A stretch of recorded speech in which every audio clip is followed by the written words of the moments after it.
Informasi pilihan berikutnya, saudara, kursi panas Ketum Kadin. Kamar Dagang dan Industri Kadin Indonesia memanas. Terjadi dualisme kepemimpinan setelah Anindya Bakri terpilih jadi Ketua Umum Kadin versi Munaslup. Kubu Ketua Umum Kadin yang terpilih secara aklamasi Arsyad Rashid melawan dan menyebut hasil Munaslup tersebut tidak sah alias ilegal.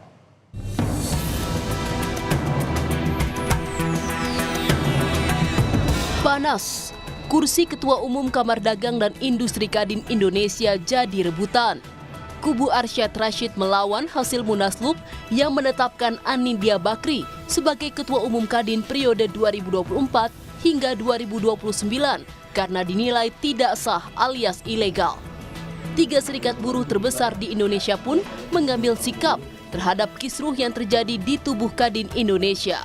Mereka hanya mengakui Arsyad Rashid sebagai Ketua Umum Kadin. Itu hanya mengakui kepemimpinan Arsyad Rashid sebagai Ketua Umum Kadin Indonesia berdasarkan ADART dan juga Kepres yang sampai hari ini belum dicabut. Jadi ada perbedaan antara Kadin dengan organisasi lainnya. Kadin itu dibentuk oleh undang-undang dan dikepreskan. Pendapat kami secara hukum, kalau Kepres itu belum dicabut, ya Arsyad Rashid masih sah sebagai Ketua Umum Kadin Indonesia.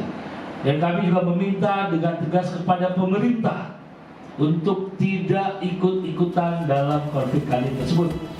Sementara itu, Menteri Hukum dan HAM Supratman Andi Aktas menyebut persoalan dualisme kepemimpinan di Kadin merupakan masalah internal.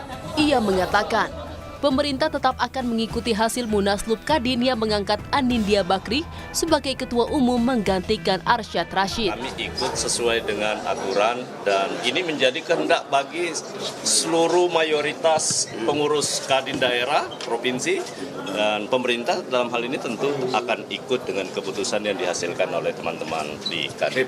Nanti kan semua keputusan Presiden pasti nanti akan melewati proses harmonisasi di Kementerian Hukum dan HAM. Seteru lama bersambung kembali. Kisruh antara Anindya dan Arsyad bukan hal baru.